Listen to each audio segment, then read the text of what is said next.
తాజా వార్తలను అందించే ప్రెస్ న్యూస్ కి స్వాగతం.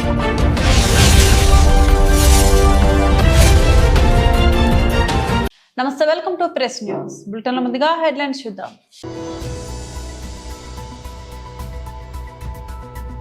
తెలంగాణ భవన్ లో మీడియాతో మాట్లాడుతున్న మాజీ మంత్రి ఎమ్మెల్యే హరీష్ రావు.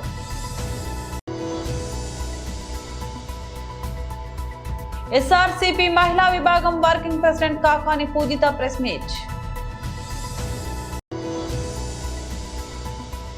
మళ్ళీ నీ చెయ్యి పట్టుకుంటానో లేదో అనిపించిందని నా భార్యతో చెప్పా, శివరాజ్ కుమార్. తెలంగాణ భవన్ లో మీడియాతో మాట్లాడుతున్న మాజీ మంత్రి హరీష్ రావు. కీలక అంశాల మీద ఆయన మాట్లాడడం జరిగింది. సరే, ఒక బాధ్యతాయుతమైనటువంటి ప్రభుత్వం దాని మీద వారు లేవనెత్తినటువంటి అనేక అంశాలను అయితే నివృత్తి చేయాలి, లేదా వాటి మీద చర్చించి సవరించుకోవాలి, సరి అయిన వివరణ ప్రజలకు ఇవ్వాలి. నిన్న రేవంత్ రెడ్డి గారు అంటే ఎంత మరుగుజ్జు మనస్తత్వం అంటే, కేసీఆర్ గారు 7ంటికి ప్రెస్ మీట్ అయితే ఆయన 9 గంటలకు రాత్రి 9:30కి ఇంట్లో చిచ్చాటు పెట్టడం అంటేనే ఆయన ఎంత సంకుచిత మనస్తత్వంతో, ఎంత మరుగుజ్జు మనస్తత్వంతో ఆయన గారు ముఖ్యమంత్రి పనిచేస్తుండో మనకు అర్థమవుతా ఉంది. సరే, అది ఆయన విజ్ఞత, ఆయనకు వదిలేస్తాం. ఇప్పుడు కేసీఆర్ గారి వ్యక్తిత్వం ఏమో హిమాలయాల పర్వతాలంత ఎత్తు కలిగిన వ్యక్తిత్వం కేసీఆర్ గారిది. రేవంత్ రెడ్డిది ఏమైపోయిందంటే ఒక మరుగుజ్జు మనస్తత్వం, సంకుచిత భావాలు కలిగినటువంటి వ్యక్తి. కేసీఆర్ గారు నిన్న ఒక స్టేట్స్మెన్ లాగా మాట్లాడారు, కానీ రేవంత్ రెడ్డి గారు నిన్న చిట్చాట్ రూపంలో మాట్లాడింది ఎట్లుందంటే ఒక స్ట్రీట్ రౌడీ లాగా మాట్లాడినట్టున్నది. సో ఒక గల్లీ గుండా ఓ దాదా మాట్లాడినట్టుగా ఒక స్ట్రీట్ రౌడీ లాగా రేవంత్ రెడ్డి గారు మాట్లాడారు. ఇంత చిల్లరగా మాట్లాడతారా? ఆయన కేసీఆర్ గారు చాలా గొప్పగా ఆయన మాట్లాడుతూ ఒక మాట అన్నారు, తెలంగాణకు నొక్కుబడనీయను అన్నాడు. తెలంగాణకు నొక్కుబడనీయను అని కేసీఆర్ గారు అంటే ఈ ముఖ్యమంత్రికి, ఈ సాగునీటి మంత్రికి ఎందుకంత నొప్పి కలిగిందో నాకు అర్థమవుతలేదు. ఎందుకంటే తప్పు చేసింది కనుక మీకు నొప్పి కలిగింది, రాష్ట్రానికి మీరు అన్యాయం చేసింది కనుక, సురుకు దలిగింది కనుక, మీరు సమాధానం లేదు కనుక ఫ్రస్ట్రేషన్లో ఆ చిల్లర మాటలు మాట్లాడినారు. కేసీఆర్ గారి వ్యాఖ్యలతో రేవంత్ రెడ్డి తెలంగాణ ద్రోహిగా నిన్న స్పష్టంగా రాష్ట్ర ప్రజల ముందు కేసీఆర్ గారు నిలబెట్టారు. ఉత్తమ్ కుమార్ రెడ్డి గారు ఉత్తర కుమారుడుగా నిన్న తేలిపోయినటువంటి పరిస్థితి. ఇప్పుడు అనేక అంశాలు మాట్లాడింది నిన్న కేసీఆర్ గారు. అరే, మేమున్నప్పుడు ఫస్ట్ క్యాబినెట్లోనే 2,000 రూపాయల పెన్షన్ ఇస్తామంటే ఇచ్చి చూపినాం. మరి నీ 4,000 పెన్షన్ ఎందుకు ఇస్తలేవు? ప్రజలకు బాండ్ పేపర్ మీద రాసిచ్చినావు కదా, గ్యారంటీ కార్డు ఇచ్చినావు కదా, 2 ఏళ్ళు అయిపోయింది, 4,000 పెన్షన్ ఏమైందని కేసీఆర్ గారు అడిగారు. దానికి సమాధానం చెప్పిండ్రా మీరు? ఎందుకు ఆ చిల్లర మాట్లాడుతున్నారు? మహిళలకు మహాలక్ష్మి 2,500 ఇస్తామన్నారు, ఇంకెప్పుడు ఇస్తారు? 2 ఏళ్ళు అయిందని ప్రధాన ప్రతిపక్ష నాయకుడిగా వారు లేవనెత్తారు. What is the answer? ఎందుకు ఇవ్వడం లేదు? కాంగ్రెస్ పార్టీకి అపారమైన అనుభవం ఉన్నది, నిధులు ఎలా సమీకరించాలో, ఎలా ఇవ్వాలో మాకు బాగా తెలుసని ఎన్నికల ముందు చెప్పింది కదా. ఏమైంది మీ అనుభవం? మీ అనుభవం అంతా దోపిడీకి, కమిషన్లకు, వాటాలకు, లూటీలకే సరిపోతుందా? ఎస్ఆర్సీపీ మహిళా విభాగం వర్కింగ్ ప్రెసిడెంట్ కాకాని పూజిత ప్రెస్ మీట్ నిర్వహించారు. ఈరోజు ఆంధ్రప్రదేశ్ని కాస్త అత్యాచార ఆంధ్రప్రదేశ్గా మార్చేశారు. ఎక్కడ చూడు పేపర్ తీసినా, ఎవరి దగ్గరికైనా వెళ్ళినా ఏదన్నా ఒక ఇన్సిడెంట్ చెప్తారు. ప్రతి ఊర్లో అంటే చావు లేనటువంటి ఊరు, ఇల్లు ఉండదన్నట్టు మన కూటమి పాలనలో అత్యాచారం లేనటువంటి ఊరు లేదు. ప్రతి ఊర్లో ప్రతిరోజు ఎవరో ఒకరు ఏదో ఒక రకంగా బాధింపబడుతున్నారు, ఇబ్బందులు పడుతున్నారు. ఆడవాళ్ళు అఘాయిత్యాలైతే ఏమి, లైంగిక వేధింపులైతే ఏమి, ఒకటి కాదు, రోజు మాట్లాడుకుంటున్నాను, దీని నుంచి రోజు చూస్తున్నాం. కూటమి ప్రభుత్వ పాలన మొదలైనప్పటి నుంచి 3 నెలల కాలంలోనే ఎన్ని కేసులు, దాని గురించి ఏమన్నా పట్టించుకుంటున్నారంటే ఏమీ లేదు. శాంతి భద్రతల్ని గాలికి వదిలేశారు ఈ ప్రభుత్వం. ఎంతసేపు గవర్నమెంట్ మీద యాంటీ రాకూడదనేటువంటి ధ్యాస తప్ప ప్రభుత్వానికి పనిచేస్తున్నారా పోలీసులు, ప్రజల కోసం పనిచేస్తున్నారా? నాకు తెలియగలుగుతాను. పోలీస్ డిపార్ట్మెంట్ ఎందుకు ఉన్నట్టు? ప్రభుత్వాని కోసం, లేకపోతే ప్రతిపక్షానికి వ్యతిరేకంగా పనిచేయడానికా, లేకపోతే ప్రజల కష్టాలు అడ్రస్ చేయడానికి పోలీస్ డిపార్ట్మెంట్ ఉన్నట్ట? ఒక పక్క మా ప్రభుత్వం, జగనన్న ప్రభుత్వం మహిళల కోసం ఎటువంటి శాంతి భద్రతలు ఏమీ ఇబ్బంది లేకుండా ఎన్నో యాప్లు తీసుకొచ్చాము. ఎంతో చక్కగా జరిగింది. ఆ రోజు మహిళలకి భద్రత అనేది ఏర్పడగలిగాము. మహిళల మీద ఎవరైనా కన్ను వేస్తే వాళ్ళ తోలు చేస్తారు అన్నంత భయం ఉండింది. ఈరోజు చూస్తే ఏముంది? మేమేమన్నా చేసుకోవచ్చు. సాక్షాత్తు మంత్రులకు సంబంధించిన వాళ్ళే ఎటు పడితే అటు బిహేవ్ చేస్తున్నప్పుడు మమ్మల్ని మాత్రం ఏం చేస్తారు ఎవరైనా అనేటువంటి ధోరణికి వెళ్ళిపోయారు జనాలు కూడా.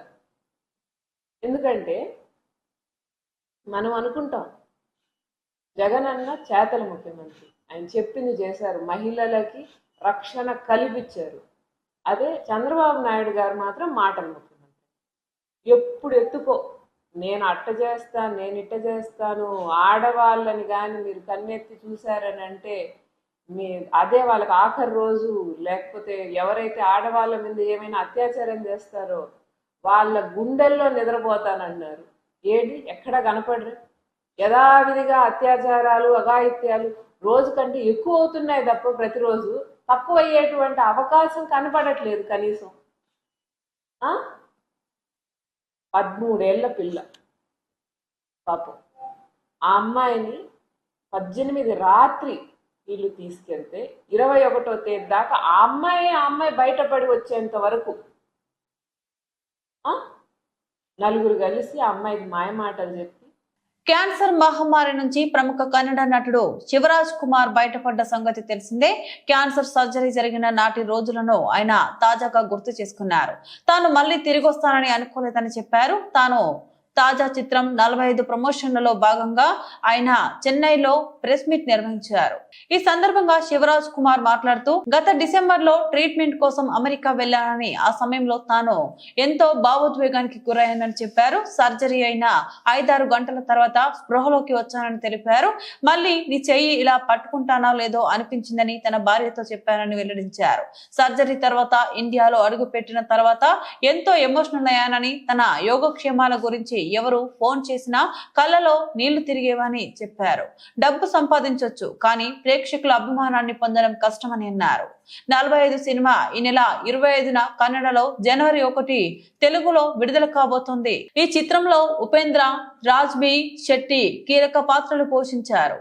రామగుండం నగరపాలక సంస్థ ఆధ్వర్యంలో మాజీ కేంద్ర మంత్రి దివంగత కాకా వెంకటస్వామి 11వ వర్ధంతి పురస్కరించుకొని గోదావరి కని జీఎం కార్యాలయం సమీపంలోని కాకా విగ్రహానికి రామగుండం ఎమ్మెల్యే మకాన్ సింగ్ రాజ్ ఠాకూర్, కాంగ్రెస్ పార్టీ నాయకులు పూలమాల వేసి నివాళులర్పించారు. అనంతరం వారు మాట్లాడుతూ, దేశానికి, రాష్ట్రానికి కాకా వెంకటస్వామి చేసిన సేవలను నాయకులు కొనియాడారు.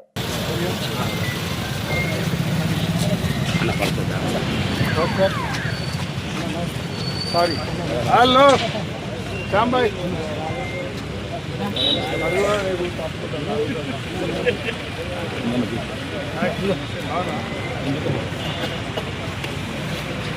కాంగ్రెస్ పార్టీ టీఆర్ఎస్ అనుకునే అదే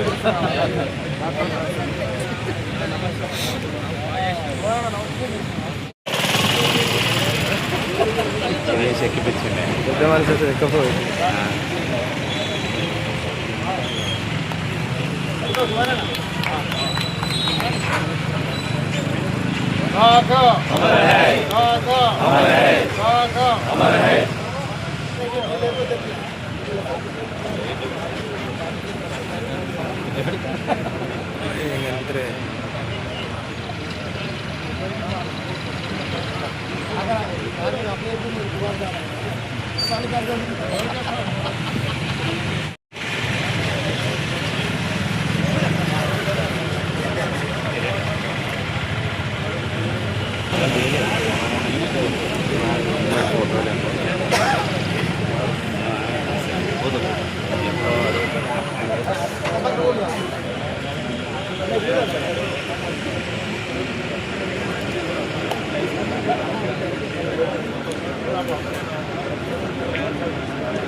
అరే ఏమయ్యా ఇప్పుడు నౌకర్ లేకపోయినా కూడా పైకి ఎక్కడానికి వెంకట స్వామి గారు అడుగుతాడు నేను లింగేశా వేడి అని.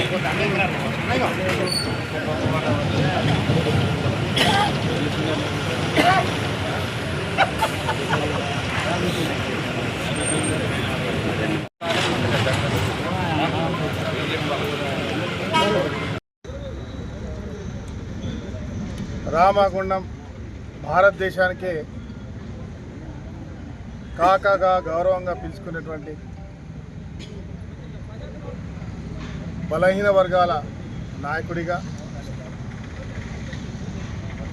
కాంగ్రెస్ పార్టీలో దేశ నాయకుడిగా రామగుండం పెద్దపల్లి పార్లమెంట్ నుంచి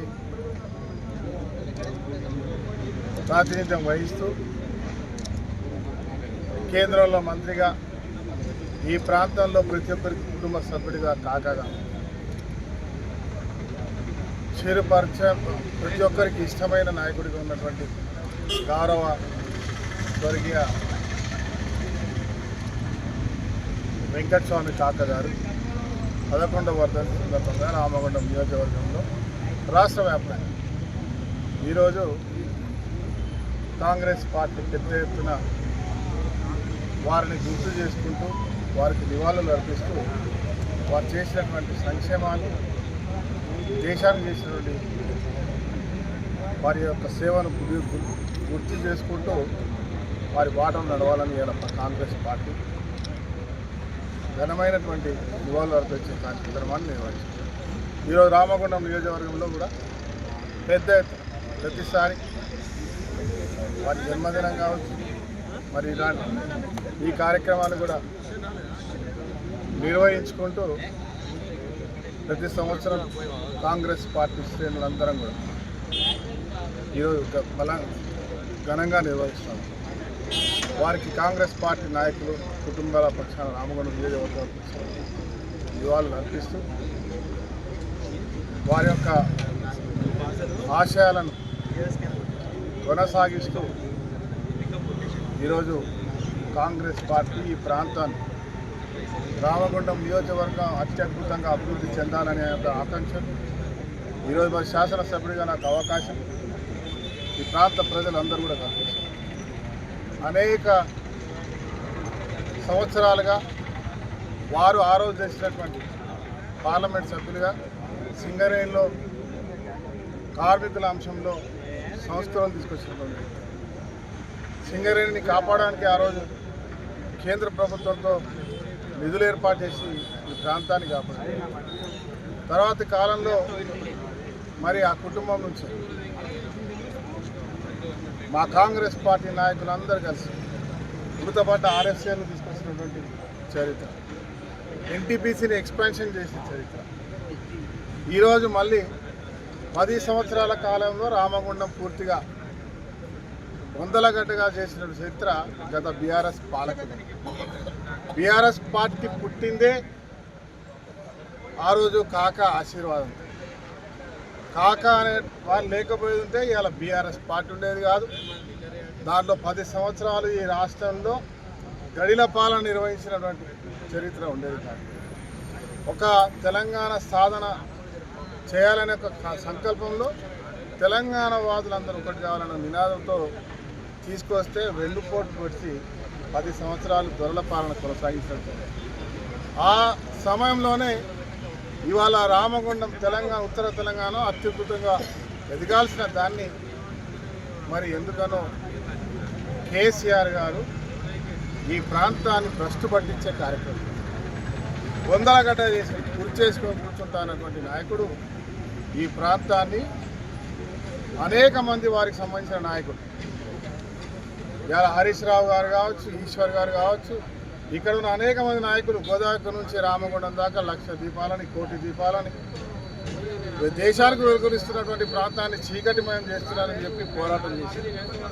అలాంటి నాయకులు ఈ ప్రాంతానికి కక్ష కట్టినట్టుగా ఉత్తర తెలంగాణలో బొగ్గుగాని ప్రాంతంలో బొగ్గుగాని కార్మికులను అవమానపరిచే విధంగా, బొగ్గును వెలికితీసి దేశానికి వెలిగిస్తున్న కార్మికులకు ఈ ప్రాంతానికి నష్టం చేసే విధంగా ఉత్తర తెలంగాణలో రామగుండాన్ని చీకటిమయం చేయాలి, బొందలగడ్డ చేయాలని ఒక దుర్మార్గమైన ఆలోచనను తీసుకొచ్చి ఇలా నడి ఊర్లో ఫైట్ ఓపెన్ కాస్ట్ తేవడం.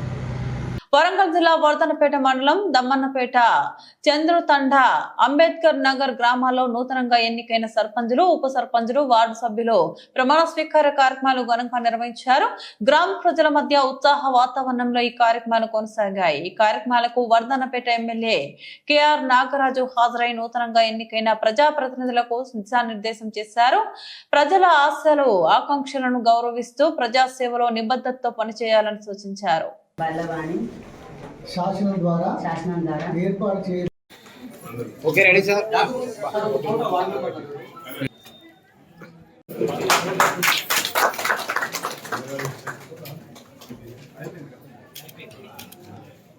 Okay ready sir.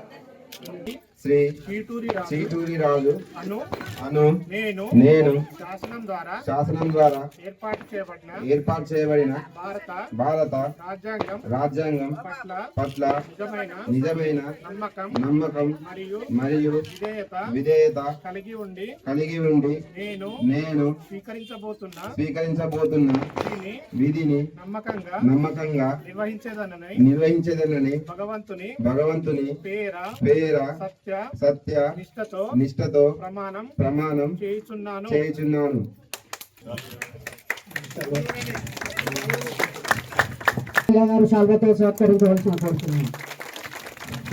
నేను శ్వాసన ద్వారా ఏర్పాటు చేయబడిన భారత రాజ్యాంగం పట్ల నిజమైన నమ్మకం మరియు విధేయత కలిగి ఉండి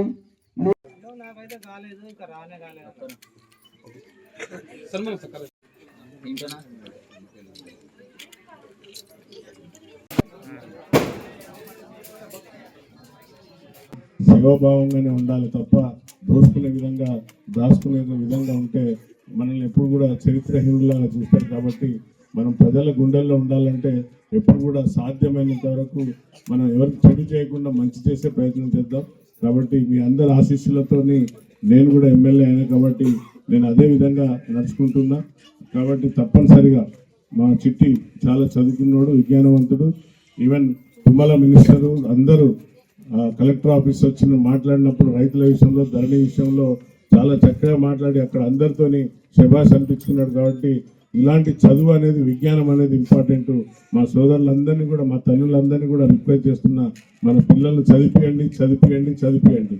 ప్రభుత్వం స్కాలర్షిప్లు, ఫీజు రియంబర్స్మెంట్స్ బకాయిలు విడుదల చేయకుండా విద్యార్థుల జీవితాలతో చెలగాటమాడుతోందని బీసీ సంక్షేమ సంఘం జాతీయ అధ్యక్షులు ఆర్ కృష్ణయ్య విమర్శించారు. ఈ అంశంపై విద్యార్థులతో కలిసి భారీ ర్యాలీలో పాల్గొని ఆయన మాట్లాడారు. కాంగ్రెస్ ప్రభుత్వం వచ్చిన నాటి నుంచి ఇప్పటి వరకు వందల సార్లు ధర్నాలు, ర్యాలీలు, తరగతి బందులు, కలెక్టర్ల ముట్టడిలు నిర్వహించామని తెలిపారు. 3 దఫాలుగా కాలేజీలను పూర్తిగా బంద్ చేయాల్సి వచ్చిందని, ఈ సంవత్సరం మాత్రమే 6 రోజులు విద్యా సంస్థలు మూతపడ్డాయని అన్నారు. అయినా ప్రభుత్వం స్పందించకపోవడం విద్యార్థుల భవిష్యత్తుపై చేసిన నేరమేనని ఆరోపించారు. పగిళ్ళ సతీష్, తెలంగాణ బీసీ విద్యార్థి సంఘం ఈరోజు నారాయణగూడలో వేలాది మంది విద్యార్థులతోటి ర్యాలీ తీయడం జరిగింది. ఫీజుల రియంబర్స్మెంట్ 8,500 కోట్ల రూపాయలు ఈ ప్రభుత్వం, రాష్ట్ర ప్రభుత్వం విడుదల చేయకపోతే పెద్ద ఎత్తున ఇవాళ స్టార్టింగ్ మాత్రమే బిడ్డ మీరు రిలీజ్ చేయకపోతే ఫీజు రియంబర్స్మెంట్ ఇంతకంటే రోజు కృష్ణ ఆధ్వర్యంలో డైలీ ఇదే విధంగా ర్యాలీలు, ధర్నాలు, రాష్ట్రోకలు, ఇందిరా పార్క్ లో 10,000 మందితోటి ఈ రాష్ట్ర ప్రభుత్వాన్ని ఆ సెక్రటరియట్ ముట్టడికి కూడా సిద్ధంగా ఉన్నాము కృష్ణ గారి ఆధ్వర్యంలో అని నేను తెలియజేస్తా ఉన్నాను. అదే విధంగా ఈరోజు ఫీజుల కోసానికి సర్టిఫికేట్లు ఇవ్వడం లేదు చాలా కాలేజీలలో. అదే విధంగా చాలా కాలేజ్ సర్టిఫికేట్లు ఇవ్వక విద్యార్థులు ఎక్కడికక్కడ సందిగ్ధమయ్యి ఏం చేయాలో కూడా అర్థం కావట్లేదు. అదే విధంగా ఎల్ఎల్బి అయిపోయిన వాళ్ళు హైకోర్టుల ఫిల్ చేసుకుందామంటే కూడా కనీసం సర్టిఫికేట్లు ఇస్తలేరంటే ఎంత దౌర్భాగ్యమైన దుస్థితి ఉందో అర్థం చేసుకోవాలి. రాష్ట్ర ప్రభుత్వం ఎవరి కోసానికి పనిచేస్తుంది? విద్యార్థుల కోసానికి కనీసం ఫీజులు కూడా ఇవ్వకపోతే ఎందుకున్నట్టు రాష్ట్ర ప్రభుత్వం పీకనిక ఉందా? ముఖ్యమంత్రి రేవంత్ రెడ్డి 2 సంవత్సరాలు అవుతుంది. నెలకు 100 కోట్లు ఇచ్చినా గానీ సగం ఫీజు రియంబర్స్మెంట్ అయిపోదు. కానీ వీళ్ళ ఉద్దేశం ఏంది? ఫీజుల పథకం ఎత్తేదాం, ఈ ఫీజు రియంబర్స్మెంట్ ఇయ్యొద్దు, బీసీలు చదువుకోవద్దు, ఎస్సీలు చదువుకోవద్దు అని కక్షపూరితతోటే ఈరోజు బీసీ విద్యార్థులు బీసీలలో కూడా హిందూ బీసీల ఫీజు రియంబర్స్మెంటే ఇస్తలేరు. ఎందుకంటే హిందువుల ఫీజు రియంబర్స్మెంట్ రాష్ట్ర ప్రభుత్వానికి కృష్ణన్న గారు 2008లో ఆమరణ నిరాహార దీక్ష చేసి 5 రోజులు ఆమరణ నిరాహార దీక్ష చేసి ఫీజుల పథకం పెట్టించడం జరిగింది. ఆ రోజు రాజశేఖర రెడ్డి గారితో కొట్లాడి. కానీ ఈ రోజు గత ప్రభుత్వం ఏమో 10,000 నిబంధనలు పెడుతుంది. ఈ రోజేమో అసలు ముప్పావులో కూడా ఇంతవరకు రూపాయి కూడా ఇయ్యలేదంట. AP deputy CM Pawan Kalyan Tollywood అగ్ర హీరో ఎన్టీఆర్ దాఖలు చేసిన వ్యక్తిత్వ హక్కుల పిటిషన్లపై ఢిల్లీ హైకోర్టు ఈ రోజు విచారణ చేపట్టింది. సోషల్ మీడియాలో తమ ఫోటోలు, వీడియోలను అనుమతి లేకుండా వాణిజ్య ప్రకటనల కోసం వినియోగించడం, తప్పుడు ప్రచారం చేయడం వల్ల తమ వ్యక్తిత్వ హక్కులకు భంగం కలుగుతుందని పవన్, తారక్ తమ పిటిషన్లలో పేర్కొన్నారు. వీరిద్దరి తరఫున సీనియర్ న్యాయవాది సాయి దీపక్ వాదనలు వినిపించారు. మార్ఫింగ్ ఫోటోలు, అవమానకర పోస్టులు విస్తృతంగా ప్రచారంలో ఉన్నాయని న్యాయస్థానం దృష్టికి తీసుకెళ్లారు. ఈ కేసులో Amazon, Google, Flipkart, X, Instagram ను ప్రతివాదులుగా చేర్చారు. ఇప్పటికే కొన్ని లింకులను తొలగించినట్లు ప్రతివాదులు కోర్టుకు వివరించారు. అయితే తొలగించిన లింకులపై ఆదేశాలు జారీ చేయడాన్ని ముందు సంబంధిత ఖాతాదారులకు వాదనలు పంపించే అవకాశం ఇవ్వాలని న్యాయస్థానం పేర్కొంది. గూగుల్ తమ వినియోగదారులకు ఈ విషయాన్ని తెలియజేయాలని లేదా ఖాతాలను నిలిపివేయాలని ఆదేశించింది. సంబంధిత బిఎస్ఐ ఐపి లాగిన్ వివరాలను 3 వారాల్లోగా అందించాలని కోర్టు ఆదేశాలు జారీ చేసింది. అలాగే తదుపరి విచారణను మే 12వ తేదీకి వాయిదా వేసింది. జస్టిస్ మన్మిత్ ప్రీత్ సింగ్ అరోరా ధర్మాసనం ఈ పిటిషన్లపై విచారణ చేపట్టింది. బులెటిన్ ముగించే ముందు మరోసారి హెడ్లైన్స్ చూద్దాం.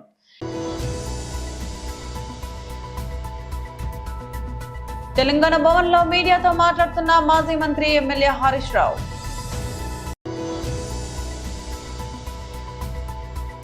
ఎస్ఆర్సీపీ మహిళా విభాగం వర్కింగ్ ప్రెసిడెంట్ కాకాని పూజిత ప్రెస్ మీట్.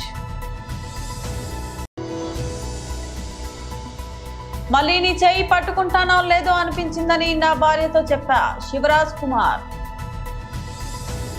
ఇవి బులెటిన్ అప్డేట్స్. మరో బులెటిన్ లో మళ్ళీ కలుద్దాం. అంతవరకు సెలవు, నమస్తే. తాజా వార్తలను అందించే ప్రెస్ న్యూస్ కి స్వాగతం.